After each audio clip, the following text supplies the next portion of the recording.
Bonjour monseigneur. Bonjour Roselyne, bonjour à tous.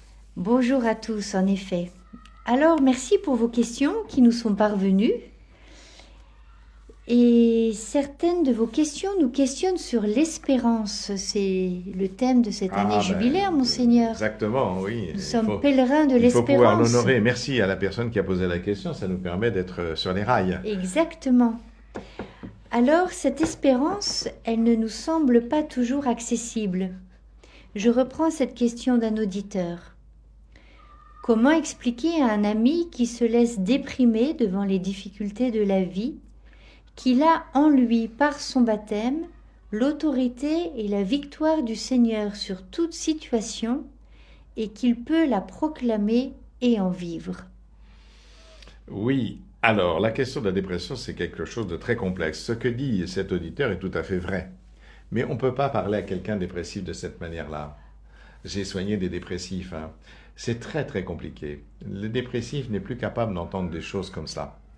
Le vrai risque de la dépression, c'est le suicide. C'est vraiment ça. Et comment on fait pour aider quelqu'un qui a la dépression? Alors, moi j'ai vu plein de fois les gens autour d'un dépressif, quand ils n'ont pas été dépressifs eux-mêmes.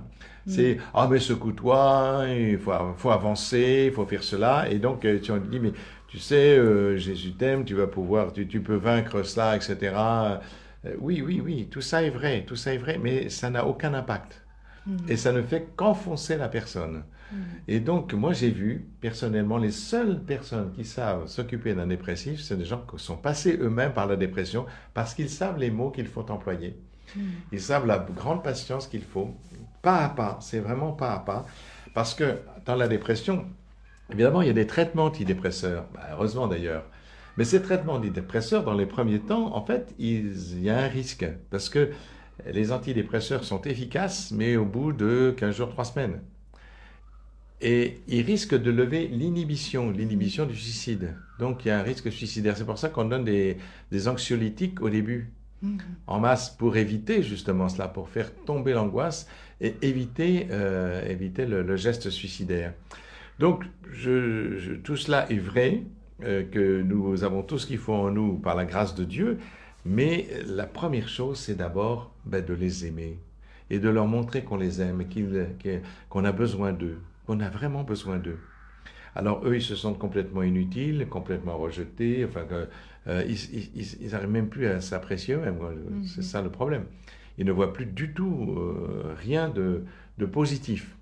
La question, c'est comment on leur fait découvrir, non pas en leur assénant des choses, mais en les accompagnant sur cette découverte, de découvrir que il y a des choses formidables, il y a des pistes, des possibilités, il y a plein de choses possibles, enfin, je sais pas. Mais tout doucement, sans force, surtout pas bousculer un dépressif, parce que c'est malgré lui. Il n'y peut rien, mais vraiment, il n'y peut rien. On pense que ce serait un acte de volonté, t'as qu'à faire ceci, t'as qu'à faire cela. Non, non, ça marche pas du tout. Donc c'est vraiment comment on accompagne avec délicatesse. Mais vraiment, la maladie dépressive, c'est quelque chose qui mérite beaucoup, beaucoup de délicatesse. Voilà, et si c'est vrai que nous avons tout ce qu'il faut, comme dit cette personne, par le baptême, l'autorité et la victoire du Seigneur sur toute situation, c'est vrai. Mais la personne dépressive n'est plus capable de le percevoir. C'est ça qu'il faut comprendre. Pas plus que quand on lui dit, faut te secouer, t'as qu'à faire ci, t'as qu'à faire ça, tu vas voir, ça va aller mieux. Non, non, ça marche pas. Elle est incapable de l'entendre, incapable. Et donc, c'est pas comme ça qu'il faut s'y prendre. Alors cette question sur la dépression nous invite aussi en lien avec l'actualité à réfléchir sur ces situations en fin de vie où parfois, c'est vrai, des gens peuvent nous dire qu'elles n'en peuvent plus et qu'elles voudraient mourir. Oui, faut accepter la question. Les gens vous disent, non mais de toute façon, là, j'en peux plus, c'est trop, je voudrais mourir. Il faut l'entendre la question. Il faut l'entendre. Il faut dire, ah non, non, surtout pas, faut pas. Notre réflexe, c'est de dire, ah, non, non, que tu racontes là, ça va pas. Non, non. Mais s'il pose la question, c'est qu'il y a une souffrance et cette souffrance, il faut l'entendre. Si on n'accueille pas la souffrance, on ne peut pas l'accompagner, on ne peut pas soulager la personne. On lui dit de notre grandeur ou de nos certitudes, de ce qu'il faut faire, ce qu'il ne faut pas faire. Non, non, il y a vraiment une question. Qu'est-ce que révèle cette question? Pourquoi il dit ça? Pourquoi la personne dit cela? Parce que les raisons pour lesquelles on dit ces choses-là peuvent être extrêmement différentes. Et donc, il faut écouter qu'est-ce qui se passe, pourquoi.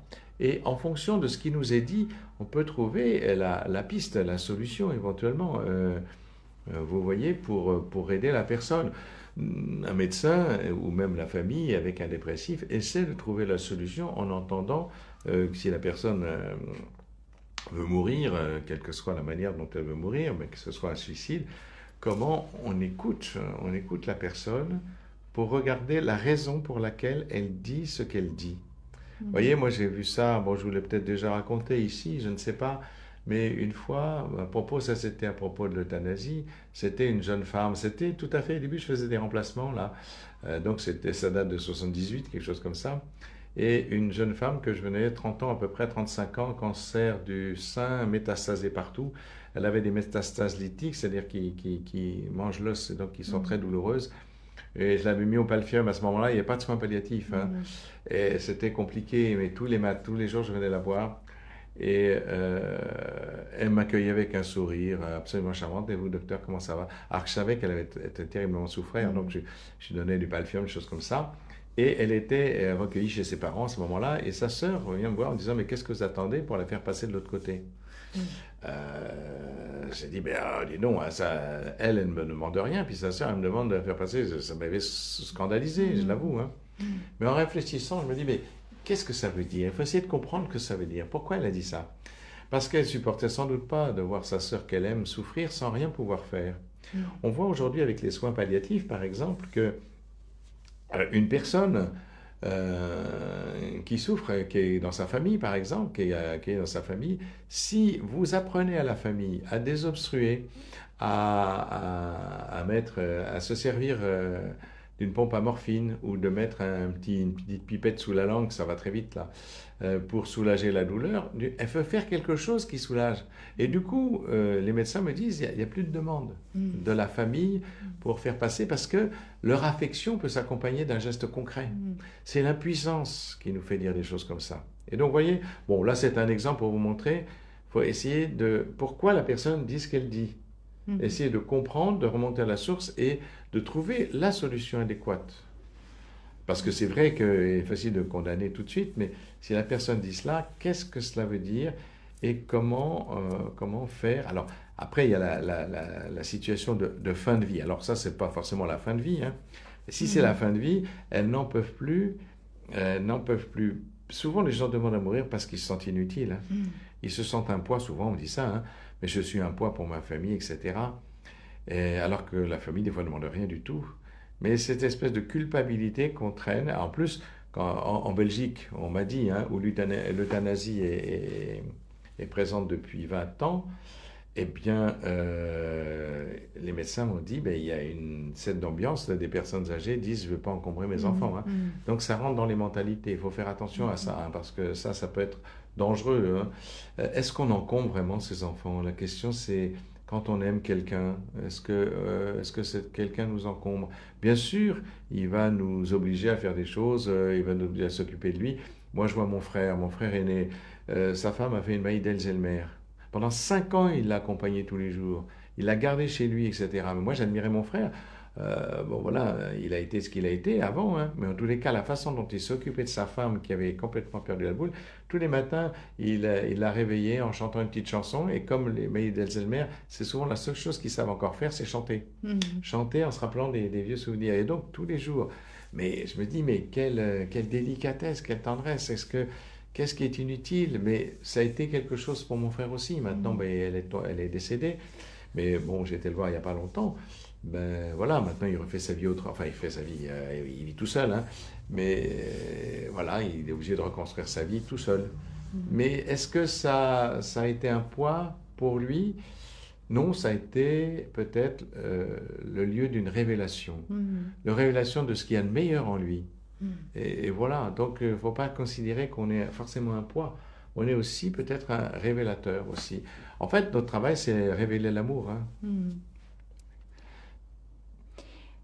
Alors, pour révéler l'amour, bon, alors là, c'est une question un peu différente, mais est-ce que vous pourriez nous éclairer sur la différence qu'il y a entre l'euthanasie et le suicide assisté? Oui, puisqu'on vient d'en parler. Oui, c'est ça. Alors, l'euthanasie, c'est un tiers qui injecte une substance mortelle. Mm. Et le suicide assisté, c'est la personne elle-même qui s'injecte, mais on lui donne tout ce qu'il faut pour le faire. Mhm. Et donc, ouais, c'est un peu différent, mais enfin, ça revient presque au même. C'est-à-dire que dans un cas, c'est les soignants qui provoquent la mort en injectant une substance mortelle.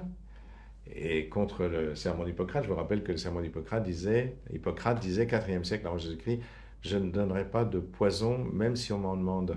Mhm. Et là, vous voyez, ben, on donne du poison même si on en demande. Mais qu'est-ce que ça veut dire, effectivement? Encore une fois, ça revient à la question d'avant. Et le suicide assisté, c'est la personne qui veut mettre fin à ses jours elle-même, à qui on donne tout ce qu'il faut pour le faire. Je me rappelle d'ailleurs, quand j'exerçais la médecine dans les années 80, il y a 2 médecins qui ont écrit un bouquin qui s'appelait Suicide, mode d'emploi. Mhm. Et du coup, il y a plein de gens qui s'étaient suicidés en lisant ce bouquin. Ils ont été attaqués par l'ordre des médecins et ils ont été radiés de l'ordre des médecins. Mhm. Aujourd'hui, ben, ils seraient sans doute encensés. Hein. Mhm. Mais qu'est-ce que ça veut dire? Est-ce que c'est notre travail d'aider les gens à se suicider? Vous savez, une fois, j'ai rencontré à l'Élysée, mais en tête à tête, je vous rassure, je n'ai pas dit devant tout le monde, Madame le ministre de Belgique, Mhm. de la Santé, je crois, oui. Et quand je me suis trouvé seul avec elle, j'ai dit, Madame, vous savez, en venant, je suis passé par le pont des Invalides. Et puis il y avait un monsieur sur le bord du pont, et j'ai compris qu'il voulait se jeter dans la Seine. Et je me suis dit, qu'est-ce que je fais? Je le pousse ou je le retiens? Eh bien, moi, Madame le ministre, je l'ai retenu. Et vous? Je peux vous dire que je me suis fait une amie ce jour-là, bien sûr. Mais quand même, c'est la vraie question. Mhm. Est-ce que quelqu'un veut se suicider, on le pousse? Mhm. Ou est-ce qu'on le retient en lui disant non, il y a encore des choses magnifiques à vivre et on a besoin de toi? Mhm. Enfin voilà, donc moi c'est mon avis, hein, mais c'est mon avis de chrétien, mais c'est aussi mon avis de médecin, hein, vraiment. Et que si j'étais pas chrétien, je serais quand même médecin et je penserais quand même cela. Mhm. Et alors, pour répondre à l'euthanasie ou au suicide assisté, est-ce que vous pourriez nous dire plus précisément ce qu'est le non-acharnement thérapeutique? Et dans la même ligne, qu'est-ce que nous proposent les soins palliatifs? Alors, bon, dites donc, alors là, c'est un vrai cours que vous me demandez là. Alors, avant de parler du non-acharnement thérapeutique, je crois qu'il faut parler de l'acharnement thérapeutique. Si vous Qu'est-ce que voulez. cela veut dire? Ben, ça veut dire déjà hein, que il y a des moments où on voit bien que nos traitements ne servent plus à rien sinon à maintenir artificiellement la personne. Et en la faisant souffrir, quoi, en la faisant souffrir inutilement. Parce que c'est le refus de l'échec. Ça arrive hein, quelquefois que les médecins refusent l'échec. Mhm. On refuse l'échec, la non-guérison, etc. On est devant quelqu'un qui finit sa vie et on veut maintenir en vie coûte que coûte pour des tas de raisons. Et donc voilà, on fait de l'acharnement thérapeutique, c'est-à-dire qu'on continue des traitements qui font souffrir la personne, on l'intube, on fait des tas de choses, Mhm. etc. Alors que naturellement, elle partirait. Et donc, c'est la question de est-ce qu'on laisse partir les gens naturellement, tout simplement parce que c'est l'heure, hein, ou est-ce qu'on maintient coûte que coûte ces gens vivants alors qu'on sait de toute façon qu'ils vont mourir. On ne fait simplement que prolonger artificiellement et douloureusement la vie. Voilà ce qu'est l'acharnement thérapeutique. Or, depuis longtemps, on dit non, c'est pas bien. L'Église s'est prononcée là-dessus. Pas d'acharnement thérapeutique parce que c'est pas bon pour la personne. Encore une fois, c'est le respect de la personne qui est premier. Hein. Et donc, l'acharnement thérapeutique, non. Les Mhm. soins palliatifs sont complètement différents. C'est pas un Mhm. acharnement thérapeutique. Les soins palliatifs, c'est accompagner la personne en lui permettant d'avoir la vie la plus digne possible, et j'ose pas dire la plus agréable, puisqu'on va finir sa vie, mais quand même, quand même. Moi, j'ai vu un monsieur que j'ai accompagné à Jeanne Garnier. Un monsieur était communiste autrefois. Et puis, par honnêteté, il venait à la messe parce qu'il avait fait pâtisser ses enfants. Il dit, je dois être conséquent. Mhm. Alors au début, il pensait qu'on racontait du baratin dans nos prêches, etc. Puis il s'est laissé toucher peu à peu. Et à la fin de sa vie, bon, ce monsieur a été hospitalisé à Jeanne Garnier. Et il m'a dit quelque chose. Donc du coup, on a réussi à le faire réconcilier avec sa fille, avec laquelle il était fâché, tout ça. Et il m'a dit, eh bien écoutez, je suis en train de mourir, mais j'ai jamais été aussi heureux de ma vie. Mhm. Alors là, vraiment, parce que les paroissiens venaient régulièrement le voir, le visiter, etc. Donc, comment on prend attention aux personnes, c'est-à-dire qu'on leur donne tout le confort possible. Mhm. Voilà, on veille au confort, c'est pas seulement on met des tuyaux, etc. pour qu'ils vivent ou qu'ils survivent. Non, non, non. c'est qu'on assure une fin de vie confortable, autant que possible sans douleur. Et aujourd'hui, c'est quand même possible que les gens ne souffrent plus. C'est exceptionnel qu'on n'arrive pas à soulager. En plus, aujourd'hui, on a les moyens de soulager en prenant peut-être des risques, certes, mais on a les moyens de soulager de la douleur. Dans la fameuse sédation profonde. Mais en fait, c'est des cas quand même extrêmement rares. On accompagne les personnes. Il ne faut pas faire une loi à partir de cas extrêmement rares, d'autant qu'aujourd'hui, on a de quoi répondre à cela. Comment on accompagne au mieux les gens, ces soins palliatifs qui font que la personne est digne. Moi, j'ai dit au président de la République, quand il m'avait invité il y a 5 ans, j'avais dit, mais vous vous rendez compte des progrès qu'on a fait? Moi, quand dans les années 70, quand je me promenais dans les hôpitaux avec le patron, là, on rentrait même pas dans les chambres des gens qui étaient condamnés, parce que de toute façon, il n'y a rien à faire, ils sont condamnés. Aujourd'hui, mais à l'époque, on disait aussi, quand il y a eu les premiers soins palliatifs, j'entendais des médecins dire, mais pourquoi on dépense de l'argent pour des gens qui vont mourir? C'est ridicule, etc. Et moi, je trouve ça formidable. On dépense de l'argent qui vont mourir, ça veut dire que à tout moment, on reste digne. Vous voyez, on parle de mort dans la dignité. Mais non, c'est la vie dans la dignité, c'est pas la mort dans la dignité. Je connais pas la mort digne, moi. La mort, c'est pas digne. Hein. Non, non, c'est la vie qui est digne. Et la vie est digne jusqu'au bout. Et la preuve, c'est qu'on est capable des gens sont capables de donner de leur savoir, de leurs compétences, de leur énergie, des médecins, des soignants, des infirmières, tout le monde, de leur énergie, pour accompagner des gens qui vont mourir. C'est extraordinaire, ça veut dire quelle dignité on a jusqu'au bout. Et donc, que la société dépense de l'argent pour cela, mais c'est très beau, c'est vraiment un signe très positif.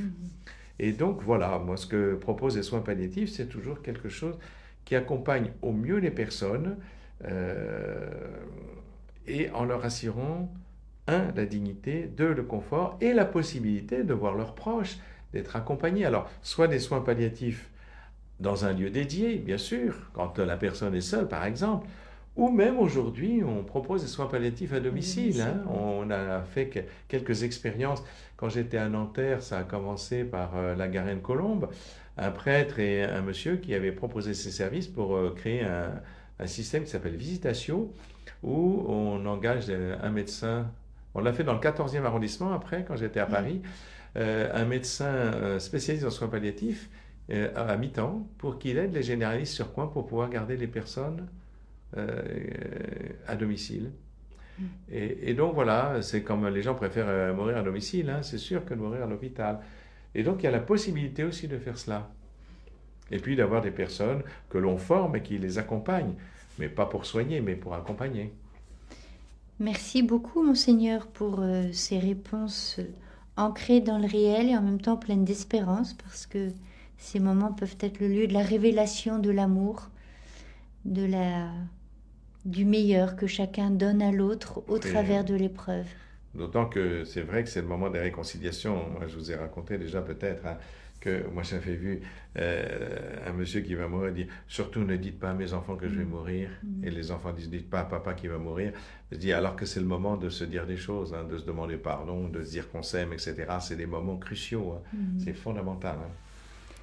Encore merci, Monseigneur. Mais avec joie. Et à la semaine prochaine, chère Roselyne. Si vous le voulez à bien. la semaine prochaine, bien merci entendu. Merci beaucoup. Au revoir, chers auditeurs. Bonne semaine. Bonne semaine.